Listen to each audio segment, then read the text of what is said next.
Olá a todos, bem-vindos a mais um webinar aqui promovido pela Ellipse Software.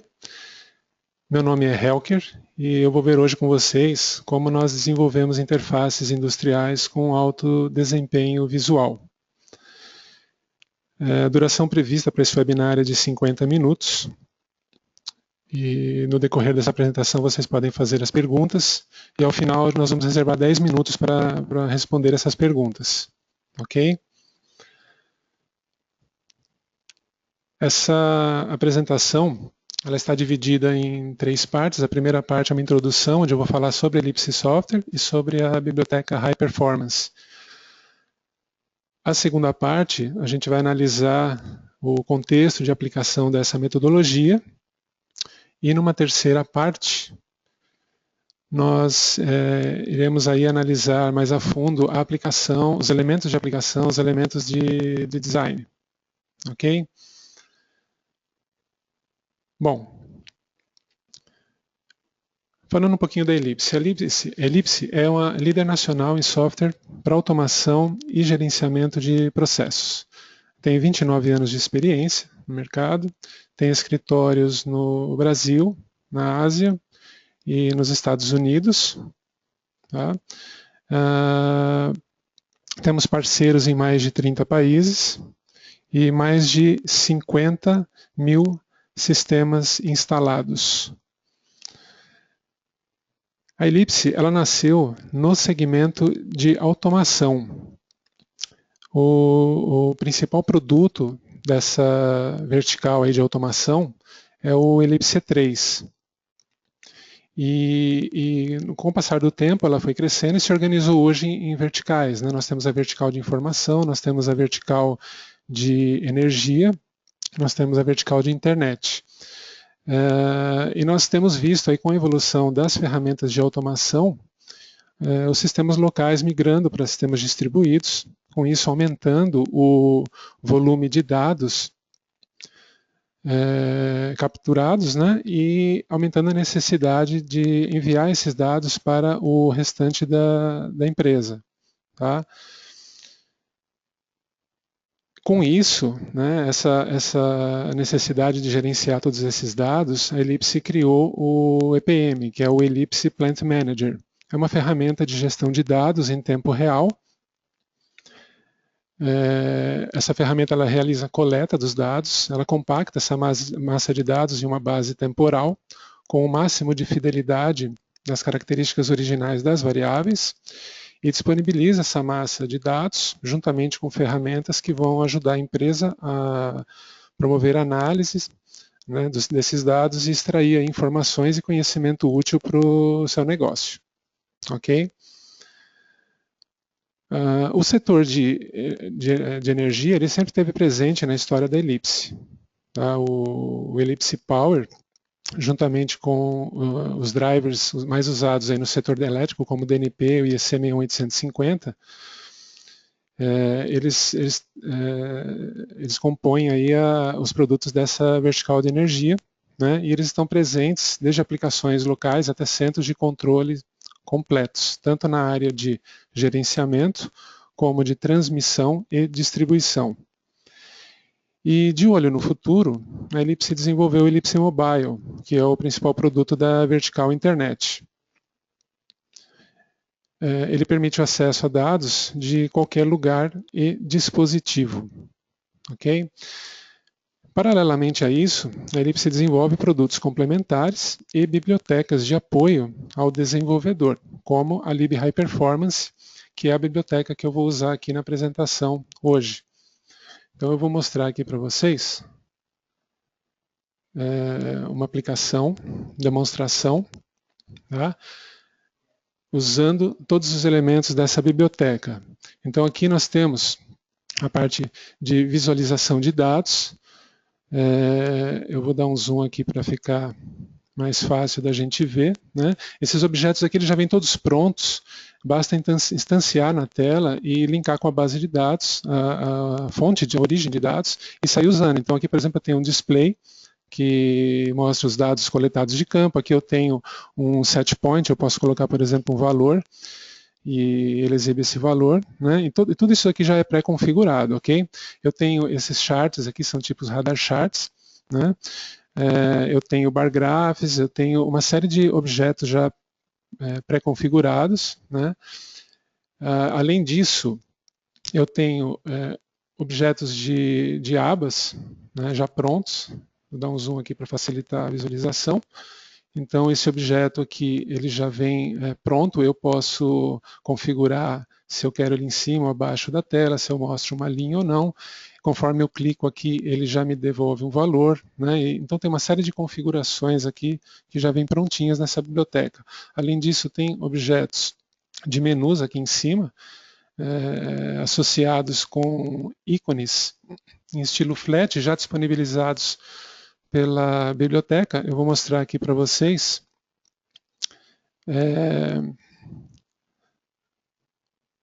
Eu tenho aqui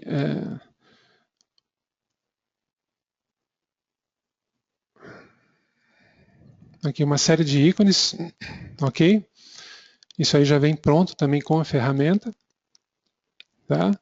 E o mais interessante de tudo isso é que todas essas ferramentas, elas já vêm prontas para serem usadas com temas de cores, tá? Então aqui eu criei 5 temas de cores, então eu posso mudar as cores e alterar a visualização de todos os objetos. Eu tenho 3 temas claros, eu tenho 2 temas escuros, ok? E isso daí a gente vai ver no decorrer da apresentação, o motivo da gente usar esses temas. E tem também a parte de alarmes. Nessa biblioteca vem com uma ferramenta de alarmes que a gente associa com o E3 Alarms e basta associar e o E3 Alarms ele já ganha uma série de funcionalidades aí sem necessidade de escrever uma linha de código, tá? Então, basicamente, assim, seria uma apresentação aqui da Lib High Performance. Ela faz uso dessa metodologia. Vamos voltar aqui para a apresentação. Eu vou falar um pouquinho para vocês sobre o design de interfaces. Nunca se falou tanto de interfaces como atualmente. E nós nunca usamos tanto interfaces como usamos hoje em dia. E nós vemos que elas têm evoluído muito nesses últimos anos. Muitas empresas têm investido bastante nessa área, que é uma área que abrange várias áreas do conhecimento, desde psicologia, antropologia, até disciplinas artísticas, né, como design artístico, tipografia, etc. E o resultado é palpável. Nós podemos ver esses resultados, essa evolução, no nosso dia a dia, né, em aplicativos de entretenimento, compras, utilitários, etc. Só que quando a gente passa para o setor industrial, nós não aplicamos essas disciplinas em conjunto quando nós desenvolvemos as nossas aplicações. E com isso, o resultado nem sempre é satisfatório. Então, essa metodologia, ela vem ajudar nesse ponto.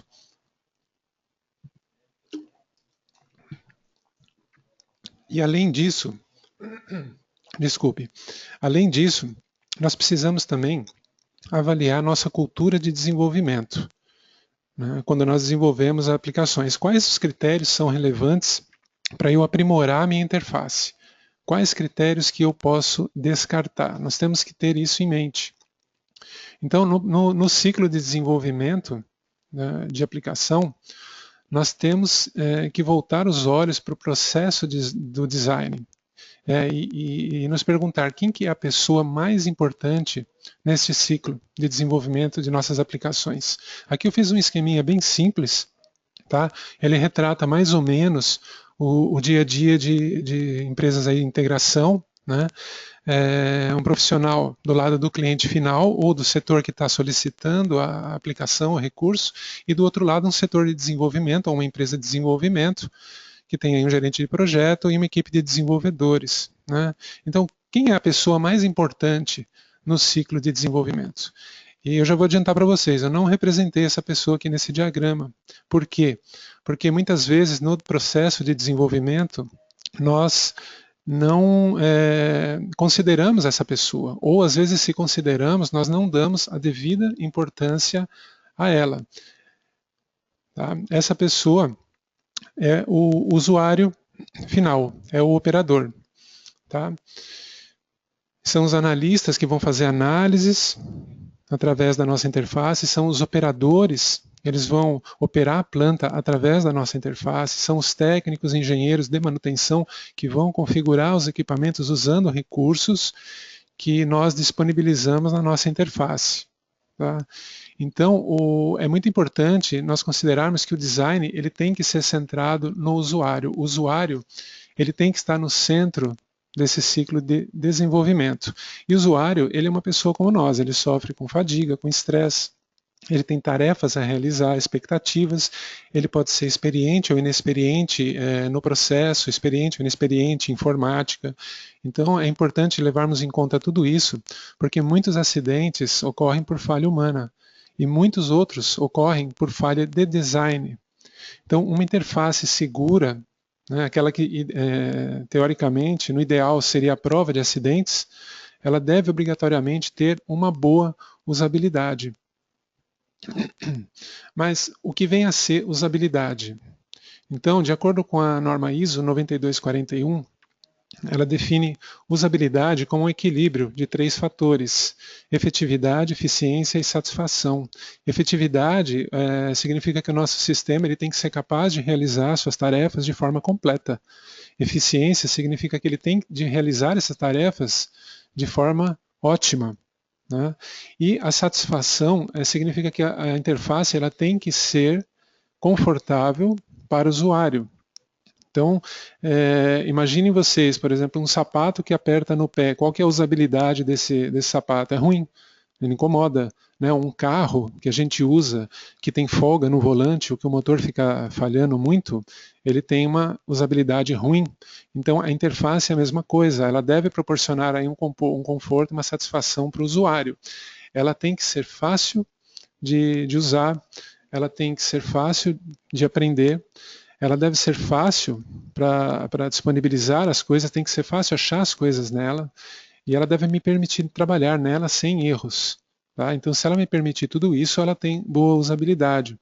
Mas como que nós ajudamos o operador, o usuário final, a errar menos? Tá? Então, aí a gente tem que ver o conceito de consciência situacional.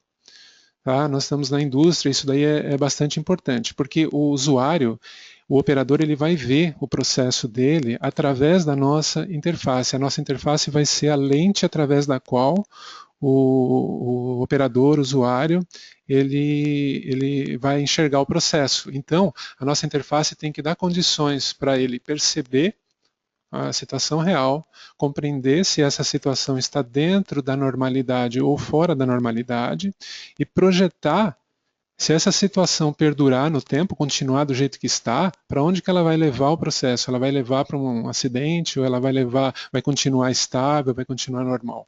Né? Então, se a nossa interface fizer isso, vai permitir o operador poder tomar uma decisão segura, tá? Tomar uma ação, interferir na situação real e normalizar essa situação. Tá? Então agora a gente vai ver como que a nossa interface ela pode ampliar a consciência situacional do operador. Eu vou mostrar aqui para vocês na aplicação.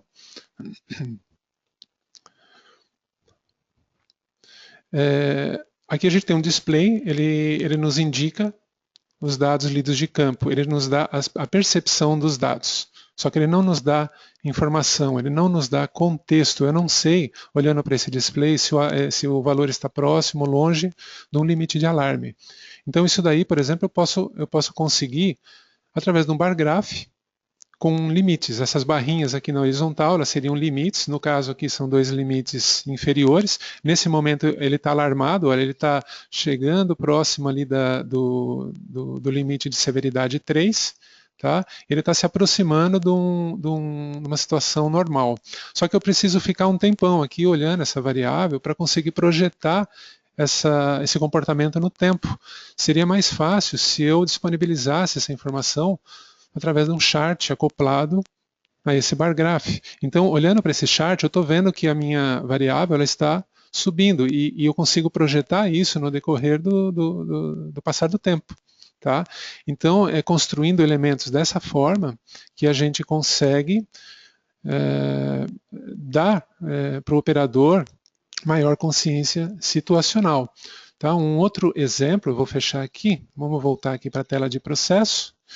Vamos dar um zoom aqui nos radar charts. Percebam, os radar charts, eles são gráficos que permitem visualizar a comparação, né, ver a comparação entre 3 ou mais variáveis. E essa linha pontilhada aqui no meio, ela representa a situação ideal do meu processo. Então, quanto mais longe esses pontos escuros aqui estiverem dessa linha pontilhada, pior a situação. Né? No meu processo, é ideal que elas fiquem sempre próximas da linha pontilhada. Então, isso aqui é uma outra forma da gente adicionar uma informação assim de contexto para o operador.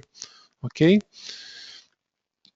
Mesma coisa os bar graphs aqui embaixo, os bar graphs combinados. Essa linha aqui, ela visualmente, ela facilita muito para o operador, né? E ela dá para o operador o que a gente chama de contexto indireto, quer dizer, dentro do contexto de várias grandezas aqui similares, tem uma das variáveis aqui que ela está saindo desse padrão.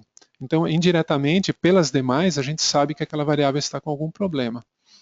Tá? Então, é dessa forma que a gente pode ajudar ampliar a consciência situacional do operador, ok? Bom, vamos voltar aqui para a apresentação. Agora eu vou falar um pouco sobre os elementos de design. A gente vai ver como trabalhar com as cores, com a forma, acessibilidade, movimento e posição de objetos, tudo dentro desta metodologia de alta performance visual. Tá?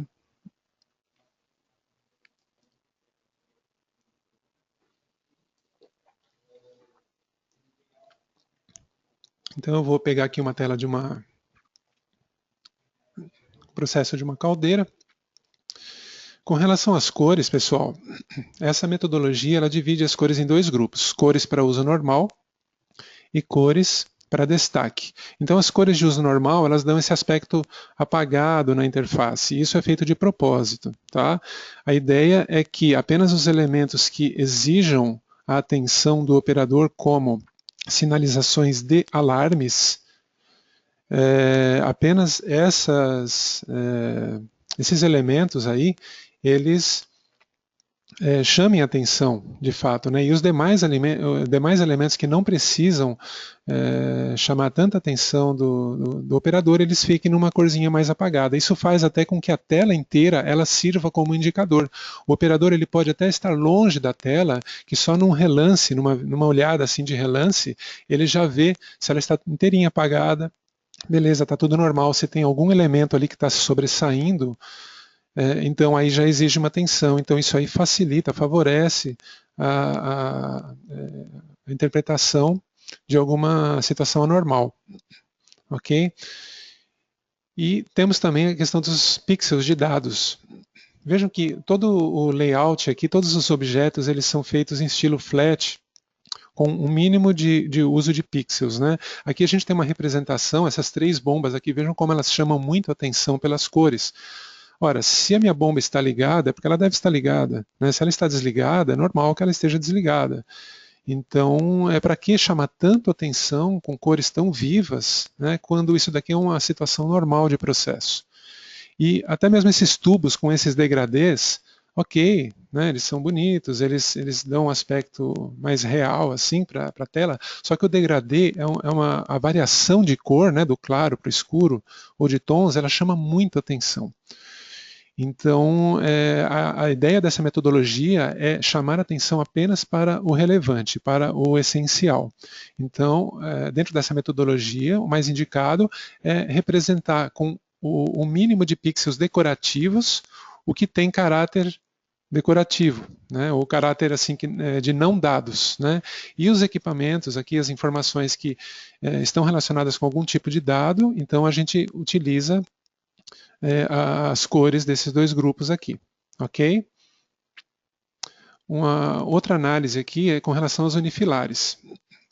Nesse caso aqui, eu representei um bem simples, eu tenho um transformador e tenho duas tensões. Aqui embaixo eu tenho uma tensão e aqui em cima eu tenho outra tensão. Então, nesse caso, eu representei aqui com a diferença de espessura, né? A linha aqui mais fina e a linha aqui mais em cima, mais grossa, para diferenciar essas duas tensões. A vantagem dessa representação é que eu consigo encaixar todos esses elementos dentro de um tema. Se eu trocar de tema, olha só, eles se adaptam, ok? E fica tudo ok. Só que o problema, deixa eu só vir aqui, é que se eu tenho mais de uma tensão aqui para representar, então aí eu vou ter que começar a colocar diferentes espessuras, começar a colocar tracejados, e dentro de uma tela dessa importância, isso pode ser prejudicial para a interpretação, tá? Sem falar que dentro do tema, vejam só como as cores elas ficam conflitantes. Então, o ideal aqui, quando a gente tem mais cores assim para representar, né, nós podemos fixar a cor de fundo do conjunto de telas aqui de energia, por exemplo, e trabalhar com fundo claro, por exemplo, tá? E diferentes cores aqui sem problema nenhum. A vantagem dessa abordagem é que é agradável, tá? Como o fundo ele é claro, ele emite muita luz, e isso daí, com o tempo, ele pode provocar um cansaço visual, então ela é indicada para telas onde o operador ele não precise ficar o tempo inteiro olhando para essa tela aqui, tá? Como em centro de controle de energia, tá? E nesse caso não seria indicado. Tá? E dessa forma, a gente garante aí, né, a satisfação do usuário, né, conforme a gente tinha visto ali nos três fatores ali da usabilidade. Tá? Ok, mas aí vamos supor que eu não queira o fundo claro, eu preciso usar o fundo escuro, tá? Ou eu quero usar o fundo escuro porque eu acho mais bonito. O fundo preto clássico, ele é muito bom porque ele não emite nenhuma luz, assim, teoricamente ele não emite nada de luz, então ele não cansa a vista. O problema é que o preto ele destaca muito o contraste dessas cores mais luminosas. Vejam só como elas são vivas, elas ficam muito mais vivas com o fundo preto. E com o passar do tempo, o operador fica ali 6, 8 horas, 9 horas na frente da tela, isso daí pode provocar algum tipo de cansaço, sim. Né? Então, apenas uma dica aqui, né, caso seja necessário usar esse tipo de configuração, trabalhar com a saturação dessas cores. Eu vou fazer uma demonstração aqui para vocês. No estúdio, deixa eu fechar aqui. No estúdio, aqui, ó, como é que a gente faz para deixar essa cor menos cansativa? Tá? Eu vou entrar aqui, por exemplo, eu vou alterar a cor dessa seta verde aqui. Deixa eu dar um zoom. Ela está com verde puro. Então, como é que a gente faz? Eu venho aqui na aba de cores, tá? E aqui nesses campos aqui, Hue, Saturation e Brightness, luminosidade, né? Matiz, saturação e luminosidade. Aqui ao lado eu tenho o RGB, vermelho, verde e azul, tá? A gente não vai mexer com eles. Tem um campo chamado saturação. A cor ela é viva, sim, por causa da saturação. Então, ela varia aqui o valor de 0 a 255. Se eu colocar 0, vejam só, a cor ela perde toda a informação de cor. Se eu colocar 255, ela volta para a total saturação. Então eu posso tirar um pouquinho dessa saturação, colocar, por exemplo, 200. E a gente vai ver que ela perdeu um pouco da informação de cor e perdeu um pouco de luminosidade. Então eu venho aqui na barra de luminosidade, eu aumento, desloco o slider para cima, percebam que ela está clareando, ó, até deixar mais ou menos com a mesma luminosidade da cor antiga. Tá? E aí eu aperto OK. Vejam que ele perdeu um pouco daquela vivacidade, mas ela conserva a informação de cor. Então, voltando aqui para a nossa aplicação, esse exemplo aqui do lado, eu apliquei essa técnica, vejam só como aqui o rosa ele está mais suave, o verde está mais suave, então ele diminui um pouquinho o contraste do preto com essas cores aqui. Isso daí também é para diminuir o cansaço, essas cores acabam ficando um pouco enjoativas com o passar do tempo. Tá? E uma outra abordagem seria o fundo escuro, azul escuro, cinza escuro. Né?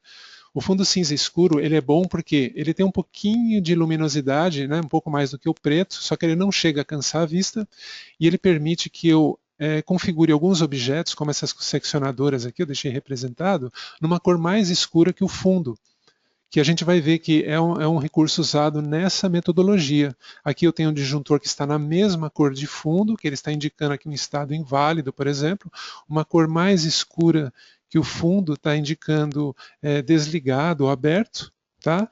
E os objetos que são mais claros que o fundo, eles indicam um status ligado, ok?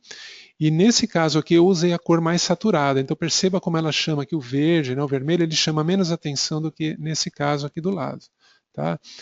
Então isso daí também seria uma dica para a gente usar as cores no caso específico de unifilares. Bom, vamos voltar aqui para a apresentação. Eu quero mostrar também para vocês, falar um pouquinho sobre o contexto.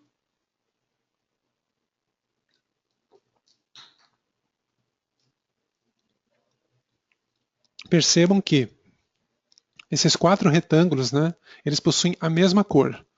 O de cima, ele não é mais escuro que o de baixo, apesar de parecer isso. Os do lado, eles não têm degradê. São todos cores chapadas, cores sólidas e a mesma cor. O que dá essa falsa impressão para a gente é o degradê na tela de fundo.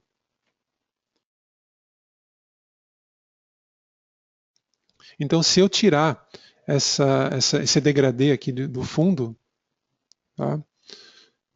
Percebam, a gente consegue visualizar a cor correta. Então, por isso que eu sempre falo, é preciso tomar muito cuidado quando a gente usa degradês de cores nos fundos das nossas telas, porque isso aí deforma, distorce a nossa percepção de cor e pode induzir o operador a erros. Ok? Isso é uma forma de melhorar a usabilidade. Aqui a gente está trabalhando eficiência. A gente está indicando a cor correta, só que a gente está deixando isso de forma ótima. Tá? Então, sem distorções. Ok? E aqui um joguinho, né? Para a gente ver como a gente se engana com o contexto. Os quadradinhos A e B, eles possuem a mesma cor. Então, se eu subir aqui a metade aqui do B, vejam só. Tá? Então, realmente, o contexto ele afeta muito a nossa percepção de cor. Bom, vamos falar um pouquinho do uso da forma, né? Nós humanos, nós somos péssimos para avaliar áreas. Nós somos muito melhores para avaliar quantidades por comprimento. Então aqui, por exemplo, ninguém pode dizer assim com certeza, assim avaliar com precisão quantas vezes essa circunferência cinza é maior do que a laranja, 2, 3, 4 vezes, né? A gente está falando em termos de área. Se a gente usar um gráfico tipo torta, melhora um pouquinho, a gente começa a ter uma noção um pouquinho melhor, tá? Só que o melhor mesmo é a gente usar comprimentos de linha. Então, nesse sentido, o uso de bar graphs ele está correto, tá? É uma representação bastante coerente e uma curiosidade é que nós somos melhores para avaliar esses comprimentos na vertical do que na horizontal. Tá? Então, se a gente, o bar graph horizontal também pode ser usado, mas o vertical ele é mais eficiente. Tá? Isso daí a gente está falando de cognição, tá? De características humanas mesmo. Tá? Eu vou voltar aqui um pouquinho para a aplicação e eu quero mostrar também uma coisa interessante para vocês, referente à hierarquia de objetos. Deixa eu só tirar aqui um pouquinho o fundo para não atrapalhar. Está aqui, a hierarquia de objetos. Reparem que a gente está falando de forma, né? E forma inclui tamanho de texto, né? E isso daí a gente deve usar esse recurso para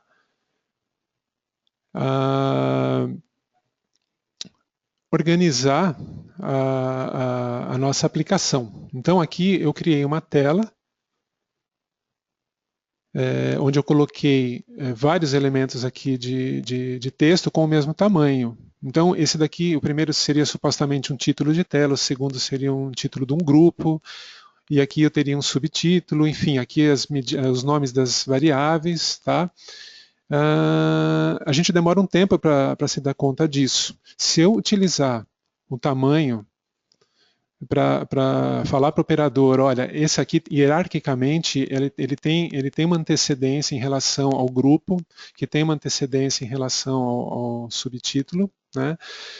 Isso daí a gente está falando, é como se a gente pudesse falar para os olhos do operador, olha, veja primeiro a unidade, a área que se refere, depois ao título do grupo e o subtítulo para você saber onde está situada exatamente essa medida. Tá? Então isso aqui não é só uma questão de beleza, isso aqui é uma questão de priorização de informação. Tá? A biblioteca High Performance ela já vem com esses objetos de texto pronto. Isso aqui se assemelha àquelas categorias de texto do pacote Office, né, como cabeçalho 1, cabeçalho 2, texto normal, né, já são pré-configurações que a gente já pode sair usando. Então a biblioteca High Performance ela já vem com esses labels, tá? E aí a gente pode escolher várias configurações, né? Na primeira opção aqui eu coloquei label 1 para título de tela, por exemplo, label 2 para o grupo, né? E aqui eu posso usar outra configuração, eu posso usar molduras aqui para reforçar o agrupamento, mas o importante é a gente manter a coerência. Então a gente define uma configuração para a nossa aplicação e ficamos fiéis a essa configuração até o fim, até a gente terminar todas as telas da nossa interface. Ok? Bom, deixa eu voltar aqui para a aplicação. Vamos falar um pouquinho sobre acessibilidade. O daltonismo é um distúrbio visual onde a pessoa tem alguns problemas para diferenciar algumas cores. Então o vermelho verde é o mais comum, ele é muito mais comum entre os homens do que as mulheres. Estima-se aí que até de cada 12 homens, um deva ter algum tipo, de algum grau, né, de dificuldade para diferenciação de cores. O azul amarelo já é mais raro, e a cromatopsia completa, que é aquela situação em que a pessoa ela não consegue perceber cor alguma, é como se ela visse o mundo em preto e branco, ela é mais rara ainda. Tá? Só que, como isso daí é relativamente comum, é interessante a gente tornar nossa interface acessível, né? Mais acessível. De repente, algum colega nosso aí ele pode ter algum nível de dificuldade, né? Não é que se a pessoa ela tem o daltonismo, ela sempre vai confundir o verde e o vermelho, mas ela pode ter um grau de dificuldade, né? Isso aí não é uma coisa assim. Não necessariamente todos eles são graves, né? Mas são graus aí que pode acontecer. Então, como é que eu faço isso na minha aplicação? Tá? Eu vou dar um exemplo aqui. Aqui é uma configuração de displays amarelo para falha, tá? Branco para situação normal. Isso aqui é bastante comum a gente encontrar.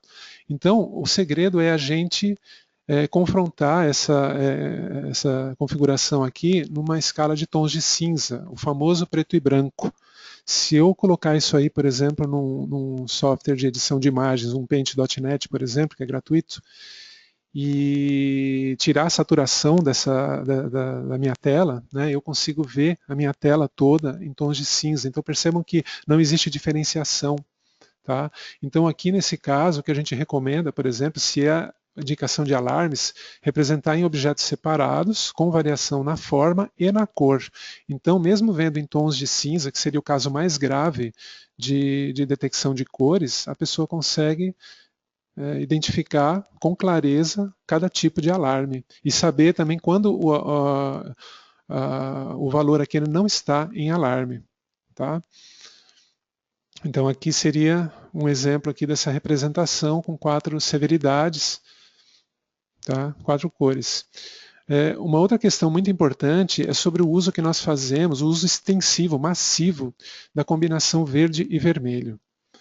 O verde e vermelho é a cor que é mais suscetível a problemas de identificação dentro do daltonismo. Então, são cores que elas são muito diferentes entre si em tom, mas em luz, em luminosidade, elas são muito próximas. Então aqui é fácil a gente ver que o amarelo, por exemplo, é uma cor muito mais luminosa que o violeta, né, que o azul. Só que se eu pegar essa mesma barra e tirar toda a informação de cor dela, vai sobrar informação de luz. Vejam só, a luminosidade do vermelho e o verde, tá? E nesse caso específico eu escolhi um tom de verde que ele fosse exatamente igual, mas normalmente ele é muito, muito próximo. Então, apesar de eles terem um alto contraste de tom, eles têm um baixo contraste luminoso. Então, quando nós representamos aqui as bombas, né, ligada, desligada, por exemplo, vejam só o vermelho e o verde, como eles têm proximidade aqui nos tons de cinza. Tá? Então o que a gente recomenda aqui é aquilo que eu já tinha falado. Tá? A gente tem um fundo de tela, uma cor neutra, apagada, intermediária, tons mais claros, eles representam status ligado, tons mais escuro, desligado, e um status intermediário, por exemplo, um status inválido, sem comunicação, alguma coisa assim. Tá? Então, dessa forma, a gente consegue garantir aí um maior acesso dessas pessoas que têm alguma dificuldade para identificar a cor na nossa aplicação e torná-la mais imune a erros. Né? A gente está permitindo que o usuário ele erre menos. E os temas aí nesse caso, eu não falei, mas os temas, eles são importantes também nesse sentido, tá? Deixa eu mostrar aqui de novo para vocês. Aqui. Deixa eu pegar aqui, por exemplo. Então, por exemplo, se eu coloco aqui, eu acho bonito esse tema safira aqui, legal, só que eu posso ter um colega que ele tem alguma dificuldade com esse tom de azul e o amarelo, por exemplo. Então ele pode pegar aqui e escolher um tema escuro aqui, cinza, tá? E o tema, além de proporcionar satisfação para o usuário, ele torna a visualização ótima, tá? Para todos esses casos aí, tá? Bom, vamos voltar aqui. Vou falar agora um pouquinho sobre o movimento.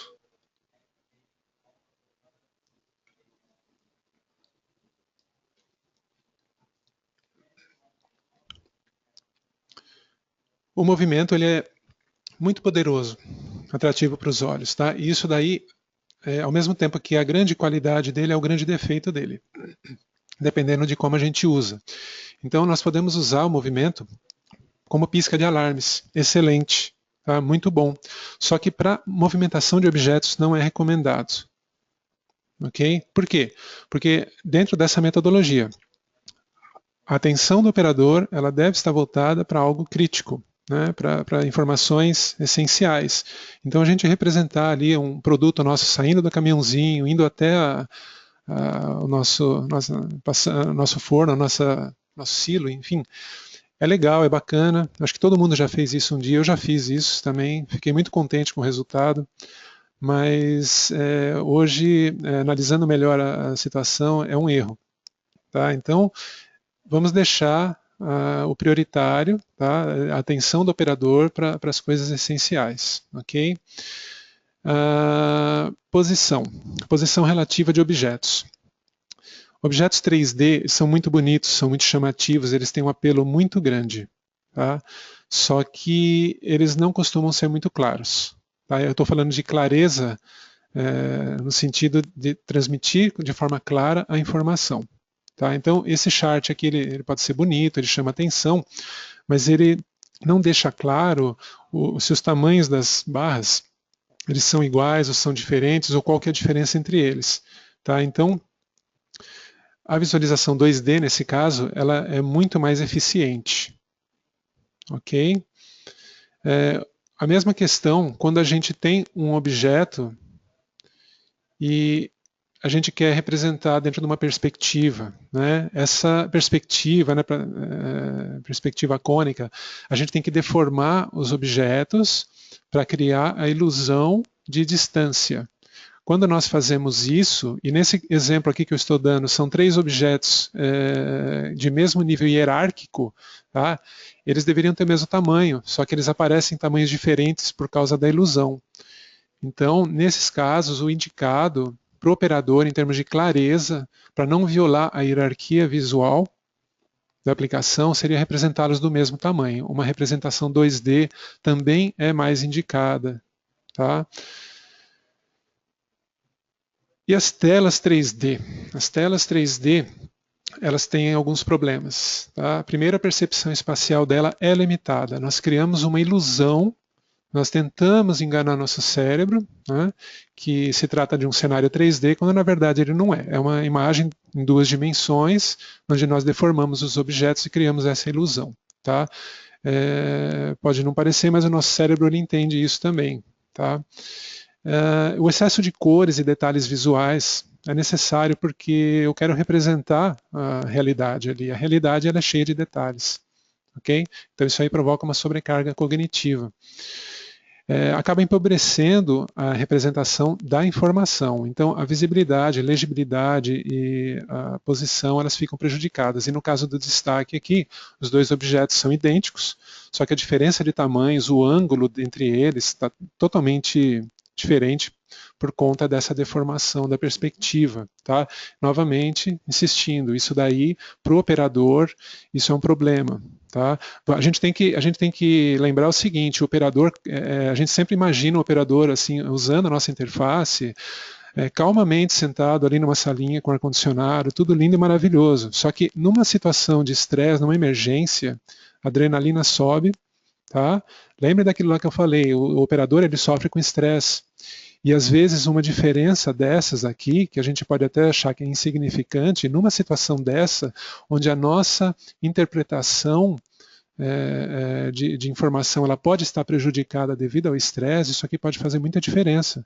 Pode ser a diferença entre um acidente e uma normalização de uma situação. Tá? Então, a gente precisa tomar cuidado com isso. Então, não sou contra telas 3D, muito pelo contrário, tá? Elas têm grande apelo estético, são muito bonitas, elas são muito chamativas, elas favorecem a visão geral ao invés do detalhe, tá? E elas podem ser úteis em algumas situações, como por exemplo telas demonstrativas, telas de navegação, telas onde eu preciso ter uma visão geral de algum processo de uma área geográfica, daí eu não tenha que ficar exibindo status nem controlando equipamentos nela. Tá? Eu vou mostrar aqui para vocês na aplicação também um recurso que vem com essa biblioteca High Performance. Tá? São ícones de arquitetura. Então aqui temos a representação aqui em 3D, temos uma representação em 2D, não são idênticas, tá? A 2D ela é um pouquinho mais simples, até por questão do espaço. Reparem que a 3D, a primeira coisa que já chama atenção é que tem muito mais elementos aqui no 3D. Então o aproveitamento espacial no 3D ele é melhor, ele é mais eficiente do que o 2D. Cabem mais elementos no 3D do que nos 2D. Só que, em contrapartida, o 3D ele fica mais congestionado.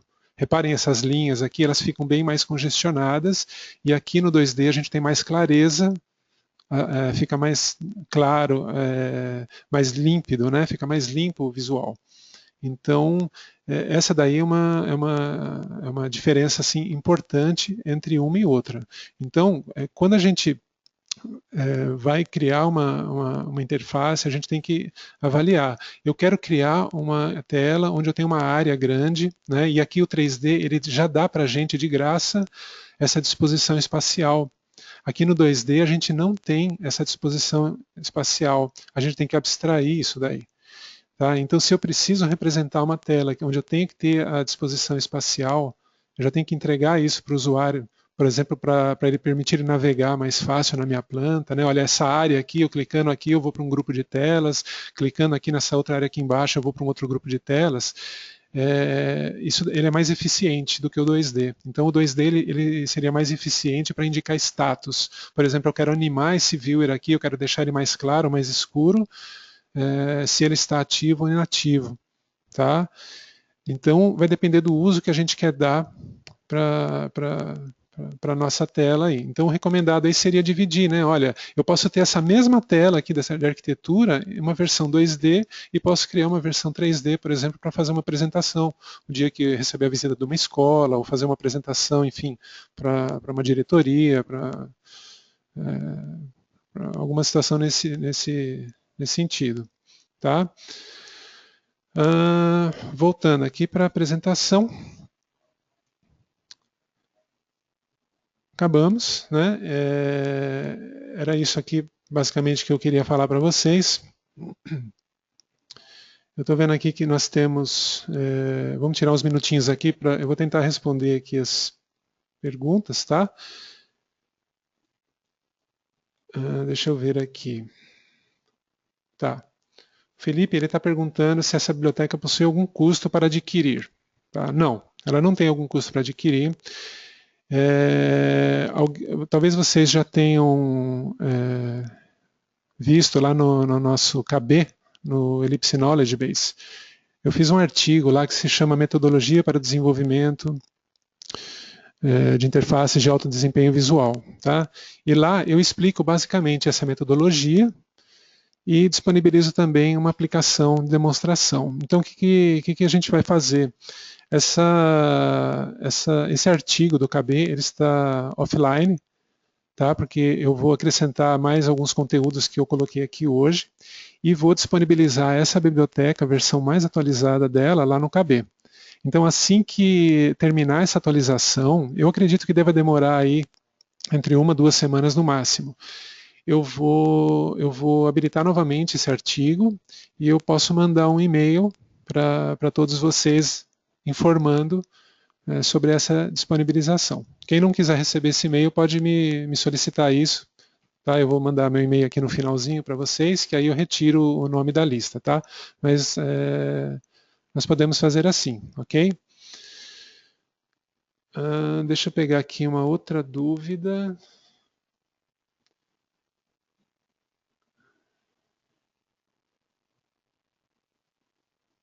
Tá. Eu não entendi esse do Jonathan. Não seria melhor usar uma cor padrão para todas as telas? Uma cor padrão. Então, Jonathan, não seria melhor usar uma cor padrão para todas as telas? Sim. Aí depende do design, tá? Depende do pessoa que está desenvolvendo ali. Ela pode, por exemplo, escolher. É que com o tema você tem essa flexibilidade. Então você pode fazer todas as telas de uma cor e você pode trocar a cor delas quando você quiser. Tá? Então eu dei um exemplo ali no caso dos unifilares, porque no caso dos unifilares a troca de temas ela prejudica o discernimento das cores. Então nesse caso seria interessante fixar a cor daquele grupo de telas de energia, tá? Mas o tema ele vem a suprir justamente essa troca de cores, tá? Agora ficar fazendo cada tela de uma cor diferente, isso daí não é indicado porque o padrão, né, a padronização, ela ajuda o operador a se situar no aplicativo. Então, quando a gente começa a trocar muito as cores, isso aí pode gerar alguma confusão. Tá? E sem falar que esteticamente também o resultado pode não ser muito agradável. Então aí a gente estaria prejudicando aquela componente, aquele fator lá da satisfação do usuário. Tá? Deixa eu pegar aqui outra pergunta. Pessoal, só lembrando, tá? Eu não sei se eu vou conseguir responder todas as perguntas, a gente tem um limite aqui de tempo. Se ficar alguma pergunta sem responder, a gente manda a resposta por e-mail depois, ok? Deixa eu pegar alguma outra aqui. Tá, o Jonathan está falando exatamente isso aqui que eu falei, né? Que conforme as telas mudavam muito as cores, os operadores ficavam confusos. Exatamente. É por isso que a gente deve evitar. Então, você fazer um grupo de telas de uma cor, por exemplo, a subestação ela vai ter cor cinza escuro ou preta, beleza, todas elas têm, e as demais telas de processo elas têm as cores do tema, ok, isso daí é uma regra fácil do operador guardar, agora ele ficar guardando que olha, essa tela tem um fundo cinza, a outra tem um fundo verde, a outra tem um fundo amarelo, isso aí pode ser complicado, tá? E outra, o vermelho sobre o amarelo gera uma percepção, o vermelho sobre o cinza gera outra. Lembre-se que o contexto muda a nossa percepção, então a gente está variando muito o contexto, a gente está inserindo um componente de variação muito grande em cima do contexto. E a gente quer que o operador ele tenha a mesma percepção dos objetos em todas as telas. Tá? Vamos pegar outra questão aqui. Tá, isso aqui é bem interessante. Como fica a questão de normativas de cores de acionamentos para equipamentos? Do Clair. Muito boa pergunta, Clair. Bom, cada caso é um caso. Então, se, por exemplo, eu preciso no meu processo de representar, tem uma norma que determina que o meu equipamento ele deve estar vermelho quando ele está ligado e verde quando está desligado. Tá? Então, isso daí é uma determinação interna, a gente tem que seguir. Infelizmente, não tem muito o que ser feito aí. Tá? A metodologia ela insere aí uma variação nesse sentido. Tá?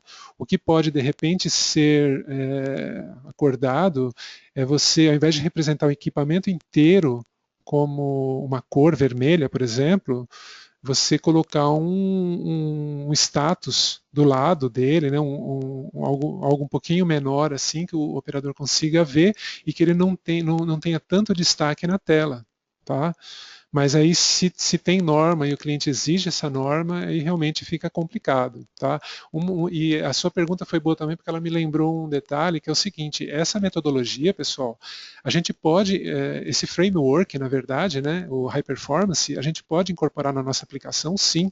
Eu tenho uma aplicação funcionando, eu posso incorporar esse framework nela e usar alguns elementos deles. Eu não quero usar temas. Ótimo, eu quero usar os bar graphs deles, os radar charts, beleza. Eu posso fazer isso, eu configuro as cores, né? Eu posso usar o tema apenas para aqueles elementos, tá? E dessa forma eu mantenho todo o desenvolvimento que eu já tinha antes. Então existe uma certa flexibilidade. E quando eu disponibilizar essa biblioteca para vocês, esse framework no KB, vai junto também um tutorialzinho explicando como a gente fazer essas coisas aí, tá? Vamos ver aqui outra pergunta do Fábio. Essa metodologia vai de encontro à norma ISA 101? Realmente eu não vou saber te responder, Fábio. Não conheço essa norma, não lembro de cabeça, tá? Outra pergunta. Tá, quanto ao objeto de gráfico, o que foi utilizado é o E3 Chart mesmo? Tá, pessoal, toda essa biblioteca, todos são objetos nativos do E3. Todos. Tá? São linhas, retângulos, charts, E3 alarmes, todos os objetos nativos do E3, não foi usada nenhuma ferramenta externa. Tá? Inclusive, o objetivo dessa biblioteca é deixá-la até aberta se precisarem fazer alterações e tudo mais, apesar de que a gente não recomenda fazer isso, tá? Mas se forem alterar essa biblioteca, o ideal é fazer uma cópia e alterar a cópia, ok? Mas será possível. Vamos lá.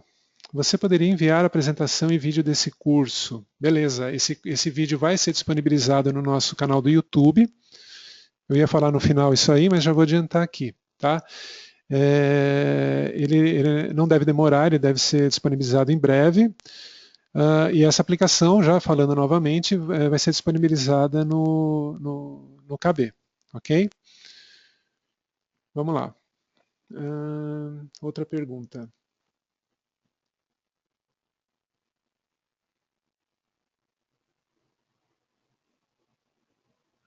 Tá, bibliografia eu já vou indicar também.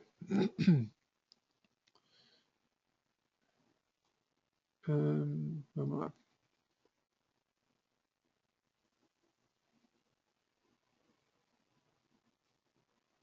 Tá, e mais uma coisa que o Edson está perguntando se o tema é fixo ou se tem a opção do operador alterar o tema no dia a dia. Sim, ele pode alterar e o tema é alterável por viewer. Então eu tenho, imagine que eu tenho uma sala, um centro de comando, eu tenho 6 estações de visualização, tá? E 2 servidores hot standby ali. Então eu tenho 6 operadores ao mesmo tempo, olhando em monitores duplos, cada um, tá? São 6 vezes 2, 12 monitores. Então cada operador ele vai poder escolher o tema do seu gosto.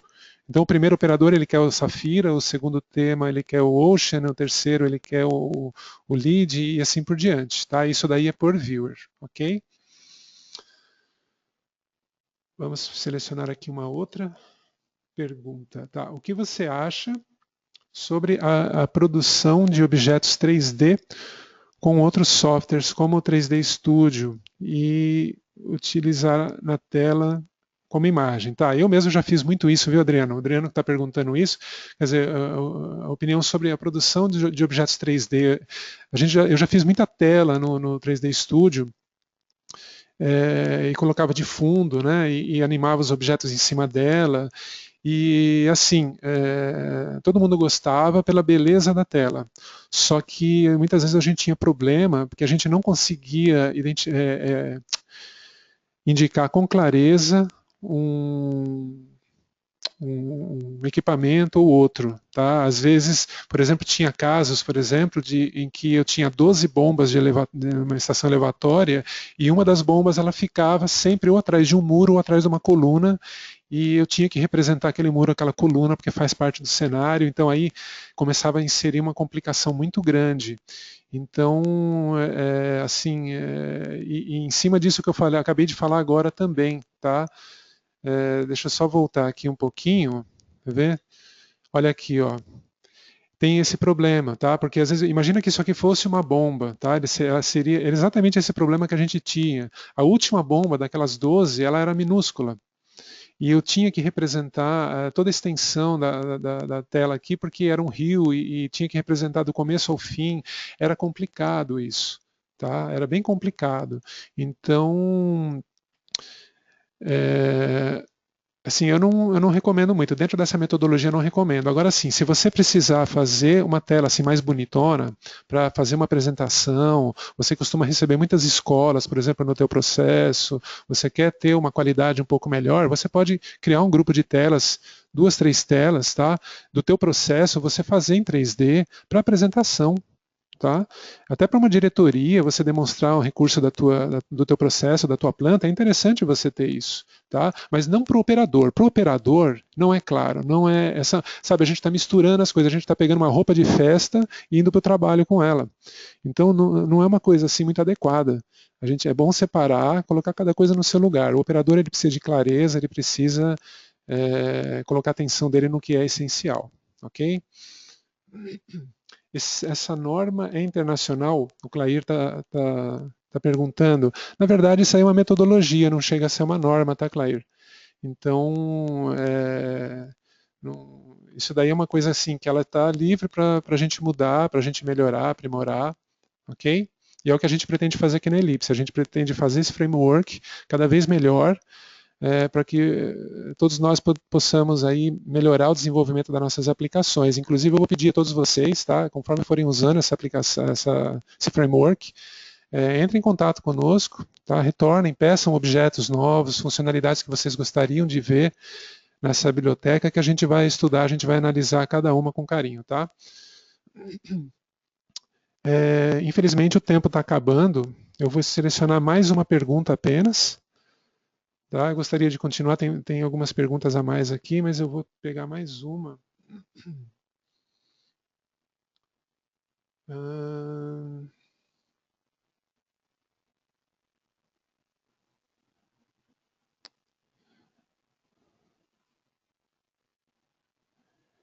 Deixa eu ver aqui.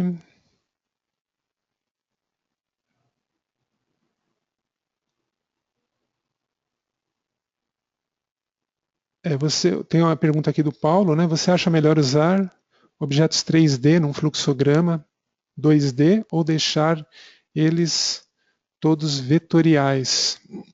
Paulo, eu não entendi bem a sua pergunta, mas deixa eu vou tentar responder, tá? Você me perdoa se eu não conseguir. Mas assim, primeiro ponto, tá? Por exemplo, esses objetos aqui, todos eles vêm com a biblioteca High Performance, tá? E todos eles são vetoriais. Todos esses desenhos aqui, eles são objetos do E3. Nós conseguimos editar essas curvas, nós conseguimos desagrupá-los, alterar as suas cores, tá? Então esse aí seria o primeiro ponto, ok?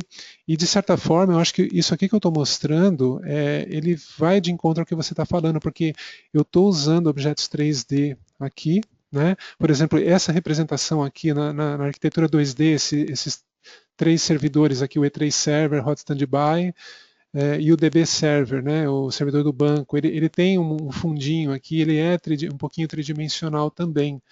Tá? Então, assim, a gente acaba misturando aí um pouquinho os estilos para conseguir um efeito mais desejável. Tá? Desculpa se eu não consegui responder bem, mas eu acho que era mais ou menos isso aí que você estava perguntando, tá?